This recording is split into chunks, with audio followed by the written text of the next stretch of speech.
ये कहना मुश्किल हो पाएगा कि एग्जैक्टली किस नंबर पे आके ग्रोथ टिकेगी। वो कई उसमें मूविंग पार्ट्स हैं और कई फैक्टर्स उसको इन्फ्लुएंस कर सकते हैं। जियोपॉलिटिक्स इतनी मेसी है, कितना स्लो डाउन एडवांस कंट्रीज में आएगा वो भी अनुमान बदलते जा रहे हैं। अभी आईएमएफ ने कल ही अनुमानों को थोड़ा और ऊपर किया है कि ग्रोथ उतनी नीचे नहीं होगी ग्लोबली जितनी पहले एक्सपेक्टेड थी। तो ये एक तरह से बहुत ही अनसर्टन सा एनवायरनमेंट है, तो इसमें एक रेंज देना ही उचित है। हमारी फोरकास्ट जो है वो लोअर बाउंड की तरफ है, तो 6 से साढ़े उन्होंने 6 to 6.8 बोला है। हमारी फोरकास्ट रियल जीडीपी ग्रोथ की 6% है और नॉमिनल की करीब 10.5 और 11% के बीच में है। सर, आप किस चीज को ज्यादा तवज्जो दे रहे हैं जिसकी वजह से आप लोअर साइड में हैं? नहीं, उसका कारण यह है कि ग्लोबल रिस्क बहुत बने हुए हैं। क्रूड और कमोडिटी प्राइसेस उतने नीचे नहीं आ रहे हैं जितने नीचे आने चाहिए थे, तो ये सब चीजें हमारे लिए हेडविंड्स क्रिएट करते हैं। ओके, उन्नी कृष्ण सर, आपको ठीक लग रहा है ये नंबर?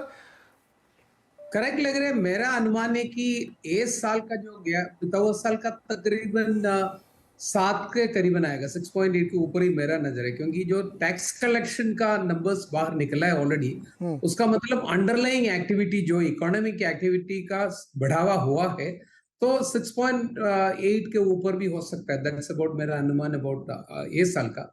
अगले साल का जैसे जोशी साहब ने बताया, उसमें एक बड़ी चीज आपको ख्याल रखना पड़ेगा कि बेस इफेक्ट थोड़ा इफेक्ट होगा, क्योंकि ऑलरेडी इतना बढ़ा चुका इकोनॉमी को 6.57% के मुताबिक ग्रो करने के लिए बहुत सारे चीज राइट होना चाहिए। उसमें कुछ चीज हमारा हाथ में है, कुछ चीज हमारा हाथ के बाहर है। जैसे कि उन्होंने बताया कि इंटरनेशनल ट्रेड का कैसा रहेगा, एक्सपोर्ट बढ़ेगा क्या, क्योंकि इस साल में भी हमारा अनुमान था कि तक 400 बिलियन के ऊपर बढ़ जाएगा, बट हुआ नहीं है। और हमारा हाथ में नहीं हो, अगर मार्केट खुला रहेगा, हिंदुस्तान का कंपनियों के पास इतनी कैपेबिलिटी और कैपेसिटी है, एक्सपोर्ट कर पाएगा। बट मार्केट खुलेगा क्या अगले साल? मेरा ख्याल से 2-3 पॉजिटिव अगर होगा तो, कोविड के बारे में मेरा ज्यादा डर नहीं, हमारा कोई डर नहीं है, पर यूक्रेन वॉर का हमारा सबका अनुमान है कि कुछ अगले साल के 2 या 3 महीने के बाद में उसका डिसीजन होना चाहिए, तो बंद होना चाहिए। तो इकोनॉमिक एक्टिविटी जहां भी धीमी चल रही है यूरोप में, नहीं तो ऐसा अलाइड एरिया में वो थोड़ा बढ़ना चाहिए, ग्लोबल ट्रेड बढ़ना चाहिए, तो उसका एरिया से भी बढ़ावा होगा। तो मेरा ख्याल से 6.5% का अगले साल का ग्रोथ एक्सपेक्टेशन रखना करेक्ट रहेगा। उसके मुताबिक प्लानिंग करना होगा, हमको हो जाएगा। इन्फ्लेशन भी कंट्रोल पे है, जैसे कि ये साल जब चालू हुआ था, आपको मालूम है इन्फ्लेशन बिल्कुल आउट ऑफ कंट्रोल था, सबका डर था।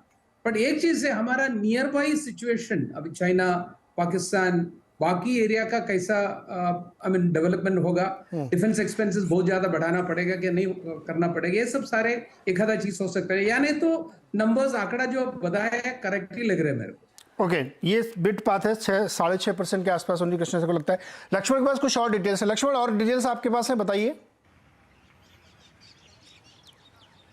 देखिए, यहाँ पे जो ग्रोथ का अनुमान दिया गया है, उस पूरे डॉक्यूमेंट को मैंने पढ़ा। उस डॉक्यूमेंट में जो सबसे बड़ी चिंता जताई जा रही है वो 2 चिंता है।